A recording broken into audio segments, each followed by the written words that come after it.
नमस्कार। आज महात्मा संत कबीर के प्रकटे उत्सव पर आप सबको बहुत बहुत शुभकामनाएं। कबीर जो अपने समय के एक महान समाज सुधारक रहे हैं, जिन्होंने इस समाज में फैली हुई कुरीतियों को दूर करने का प्रयास किया और अपना जीवन समाज के कल्याण के लिए अर्पित कर दिया। 1698 ईस्वी में जब उनका जन्म हुआ, उसके बाद जैसे जैसे वो बड़े हुए, जुलाहा जाति में उनका लालन पालन हुआ नेहरू और नीमा माता पिता के द्वारा। और उन्होंने जो अपने समय में उस समय कुरीतियाँ देखी, उनको देखकर मन में मंथन किया, लगा कि ये लोग कैसे अंधविश्वास में जी रहे हैं। कहा है कि काकर पाथर जोड़ के मस्जिद लई बनाए, ताजड़ी मुल्ला बाग दे क्या बहरा हुआ खुदाए।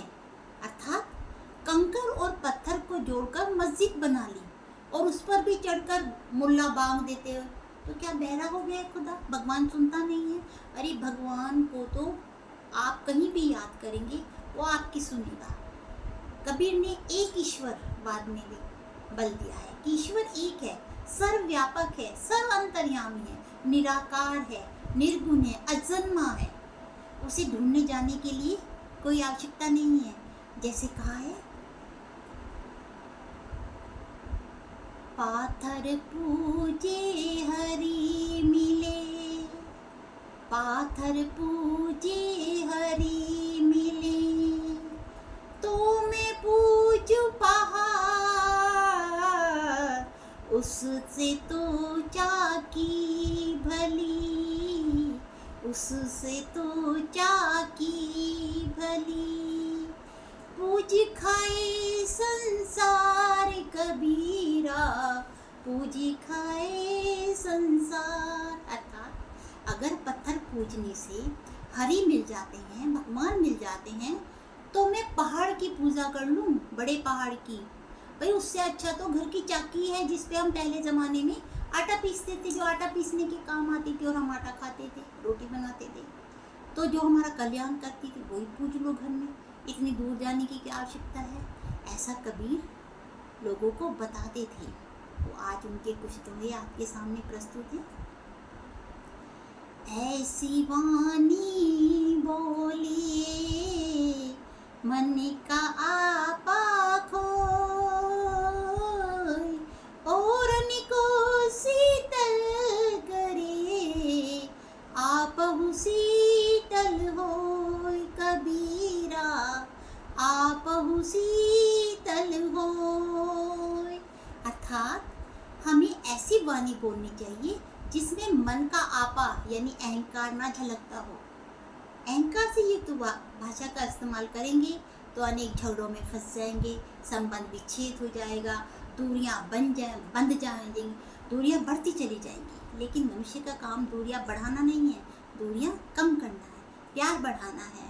तो ऐसी वाणी बोलो जिसमें अहंकार घमंड ना झलकता हो। और ऐसा करने से क्या होगा, आपके मन को भी शांति मिलेगी और जो सुनेगा आपकी भाषा उसे भी अच्छा लगेगा, वो भी आपकी सराहना करेगा।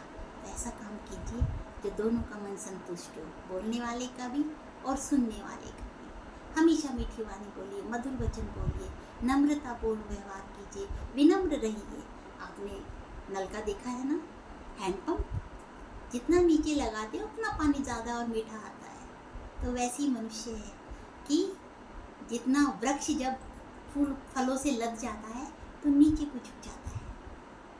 ये नहीं वो घमंड में और ऊंचा हो जाता है कि कोई फल तोड़ ही ना सके, ऐसा नहीं होता है ना।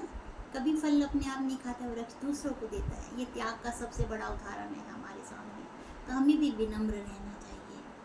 दूसरा, कस्तूरी कुंडल बसी, मृग ढूंढे बन माई, ऐसी घटी घटी राम है, दुनिया देखे नाई कबीरा, दुनिया देखे नाई।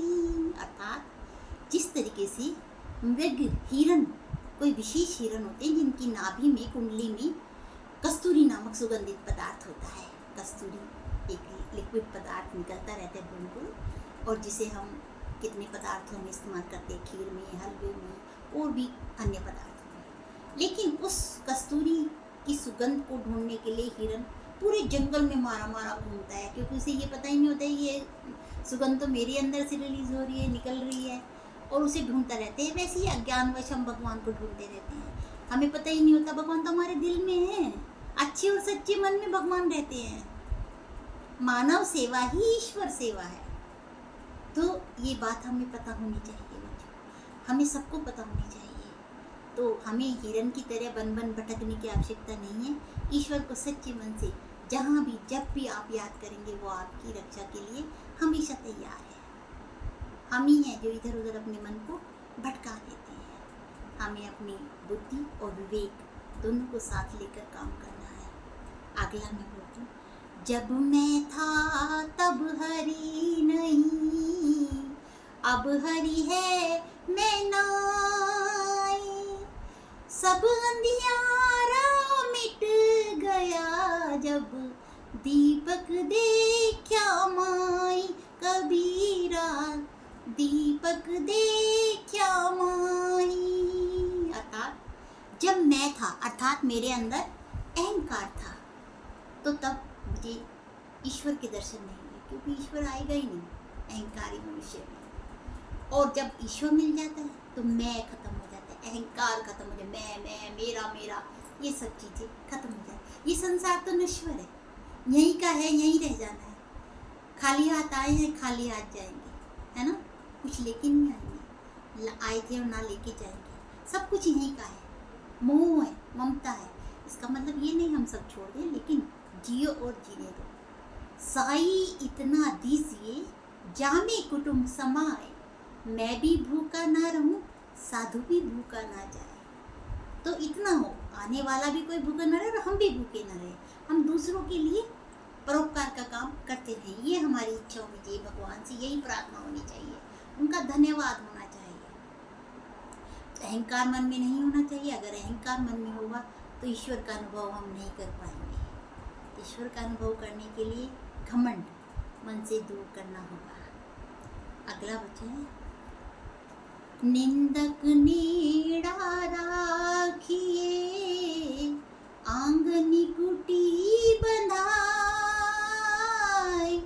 बिन साबुन पानी बिना, निर्मल करे सुभाए। कबीरा निर्मल करे सुभाए। अर्थात कबीर जी कहते हैं, आमतौर पर हम देखते हैं जो हमारी निंदा करता है, बुराई करता है, उससे हम दूर हो जाते हैं, उससे बात करना पसंद नहीं करते। ये हमारी बुराई कर रहा है। औरों को भी कहते हैं इससे बात नहीं करना, ये हमारी बुराई कर रहा था, इसने हमारे बारे में ये कहा। लेकिन कबीर जी उससे विपरीत हमें वो बताते हैं कि निंदक को नेड़े रखिएगा, अपने सामने रखिएगा, अपने पास रखिएगा जो आपकी बुराई करते हैं। आंगनी कुटी बंधाए, हो सके तो अपने आंगन में उसे रहने के लिए स्थान दे दीजिएगा, कुटिया बनाकर एक दे दीजिएगा कि वो यहाँ रहे और हमारी बुराई करे। उससे क्या होगा, बिन साबुन पानी बिना, निर्मल करे सुभाए। कबीरा निर्मल करे सुभाए। क्या होगा कि वो रात दिन आपकी बुराई करेगा और आप सोचने पर विवश हो जाएंगे कि वास्तव में ये अवगुण मेरे अंदर है तो नहीं, और आप उस बुरी आदत को छोड़ने का प्रयास करेंगे। ऐसा करने से बिना साबुन और पानी के ही आपके मन का मैल दूर हो जाएगा। तो हमें निंदक से कभी भी ईर्ष्या नहीं करनी चाहिए, दूर नहीं होना चाहिए, उसकी बातों पर गौर करनी चाहिए कि वो सही कह रहा है या गलत कह रहा है ना। तो कबीर जी ने ऐसे अनेक उदाहरण हमें दिए हैं जिनको अपनाकर हम इस जीवन में चरितार्थ इस जीवन को कर सकते हैं। इसका मतलब नहीं है कि मंदिर मस्जिद में गिरजाघर में हमें नहीं जाना चाहिए, जाना चाहिए। लेकिन जो हम दिखावा करते हैं ना, कुछ लोग होते हैं मंदिर में घंटे बजा बजा कर पूजा करते हैं और घर में आकर लड़ाई करते हैं, आसपास लोगों से संबंध मधुर नहीं है उनके, तो ऐसा नहीं करना चाहिए। कुछ लोग होते हैं सुबह सुबह 3-4 बजे मंदिर में जाते हैं वो भी कष्ट सहन करके नहीं जाए। हाँ, अगर आपका स्वास्थ्य आपको अनुमति दे रहा है तो आप जाइएगा। सुबह उठना बहुत अच्छी आदत है, ब्रह्म मुहूर्त में उठना तो और ही अच्छी आदत है, लेकिन उसके लिए दिखावा नहीं होना चाहिए। या आप अपनी सामर्थ्य से बढ़कर दान दें, उधार लेकर दान दें, कर्ज लेकर दान दें, ऐसा मत कीजिएगा। कबीर ने स्वयं ऐसा जीवन जिया है। जुलाहा जाति से होने के बाद भी उन्होंने जो अनुभव सीखा और जो देखा कि अंधविश्वास कैसे लोगों में है, उसको उन्होंने दूर किया। उनकी नज़र में कोई जाति भेदभाव नहीं होना चाहिए। उन्होंने अपने बेटा और बेटी को भी विदेशों तक भेजा, समाज कल्याण के लिए, जन कल्याण के लिए, जागरूकता के लिए। और उस समय एक किंवदंती थी लोक में प्रचलित कि अगर काशी में मृत्यु हो तो स्वर्ग मिलता है, और मगहर स्थान है वहीं, तो मगहर में मृत्यु हो तो नरक मिलता है। और हालांकि कबीर का जन्म काशी में ही हुआ था, काशी में ही रहे थे, लेकिन अपने जीवन के अंतिम क्षणों में वो मगहर आ गए थे और वहीं उन्होंने अपने प्राण त्यागे थे। वो लोगों को बताना चाहते थे कि कोई स्थान अपवित्र नहीं होता। सारी दुनिया तो भगवान ने बनाई है, सब कुछ तो उनका है, सारी दिशाएं, सब कुछ उनका है, तो कोई अभी अपवित्र कैसे हो सकता है? कोई समय शगुन अपशगुन कैसे हो सकता है? सब चीज़ उस दुनिया की है। अगर किसी ने दुनिया में आना है तो हम शुभ मुहूर्त को ही देखेंगे, वो आई गई जबान है। किसी ने जाना है तो वो जाए गए, हम रोक नहीं सकते। बच्चों, ये कुछ ऐसी चीज़ें हैं जिन्हें हमें अपने मन में नहीं लाना चाहिए। जब समय मिले अच्छे काम के लिए कोई मौका देखने की आवश्यकता नहीं है। कबीर ने हमें यही सिखाया है कि जीवन में जो भी हो, आप अंधविश्वास में ना जिए। ईश्वर एक है, उसको हम अलग अलग नहीं कर सकते। ईश्वर की एकता को प्रदर्शित करने के लिए कबीर ने कहा है, जैसे एक हवा है, एक पानी है ना, एक आग है, एक अग्नि है।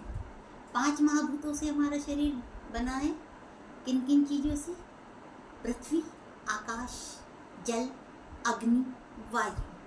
और जब हमारा अंत समय आता है, हमारे शरीर का पोर्शन इन्हीं में विलीन हो जाते हैं, पृथ्वी, आकाश, अग्नि, जल, वायु।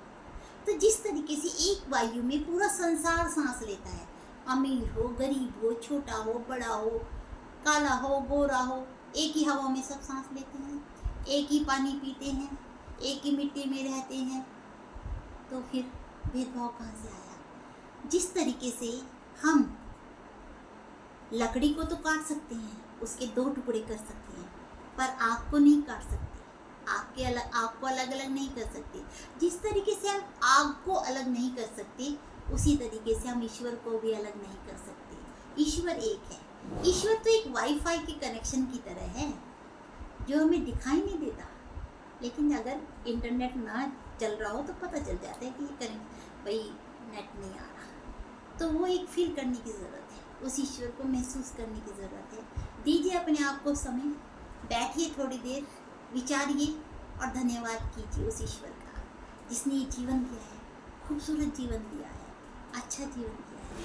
हम स्वस्थ रहें, तंदुरुस्त रहें, मुस्कुराते रहें और इस जीवन में अच्छे काम करने के लिए प्रेरित होते रहें।